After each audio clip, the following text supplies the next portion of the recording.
Francis has been breaking news recently saying he is trying to modernize the Catholic Church. The Pope has been trying to refocus the Church's vision and work on his mission of relieving world poverty.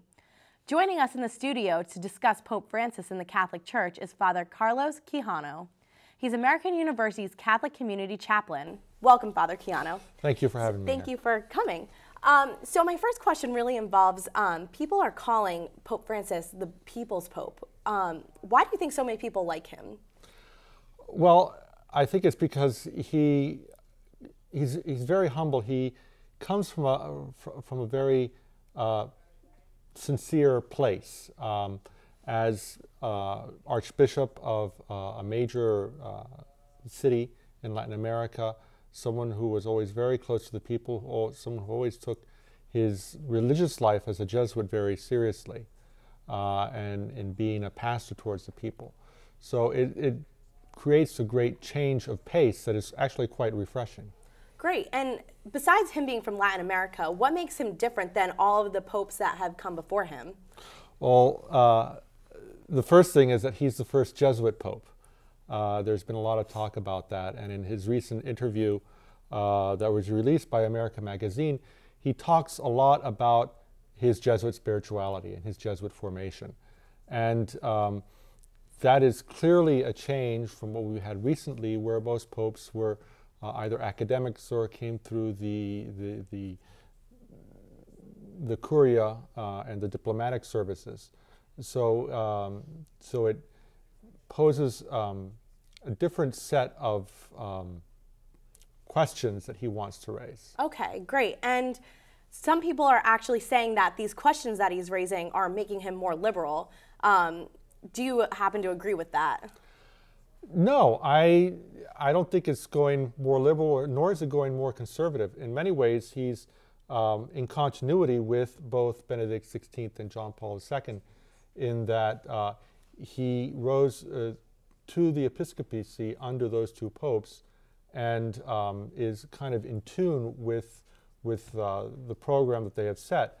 It's just that he has approached it from a very different angle. We've had two very intellectual popes, academics. Benedict XVI was a professor of theology, and now we have someone who is much more pastoral, someone who, okay, this is what the Church believes, let's try to put this into place, let's implement it, let's live the life. That's true. And also, how do you think this is going to affect the Catholic community as a whole, this new type of thinking? I don't think it's going to affect too much. Right now, we're just kind of in the transition period, trying to figure out where we're going with this and what he's trying to establish in his papacy. But I think in terms of the direction the Church is going, and particularly at the level of the local church, we're still very much in focus with this new evangelization that we started, that actually started with Paul VI back in the 70s, but has gotten more intensified in these past few years, in a way in making that the Church has a moral voice for a world that has so many things happening, so many things going on, so much progress, that it hasn't been able to catch up with itself. And do you think these types of views will help get the younger population involved in the Catholic Church and help it grow throughout the world? Most certainly, and I think the World Youth Day in Rio de Janeiro showed that. This is something the Church has been doing for a number of years now, and it's here to stay. But he speaks with such candor and such charisma that his sincerity speaks to the young people of today.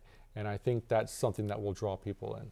Well, I'd like to thank Father Carlos Quijano for joining us on the show today. Thank you so much for coming. You're welcome. Thank you. And thank you for joining us today at District Wire News. This has been Jade Vac Hill. Have a great night.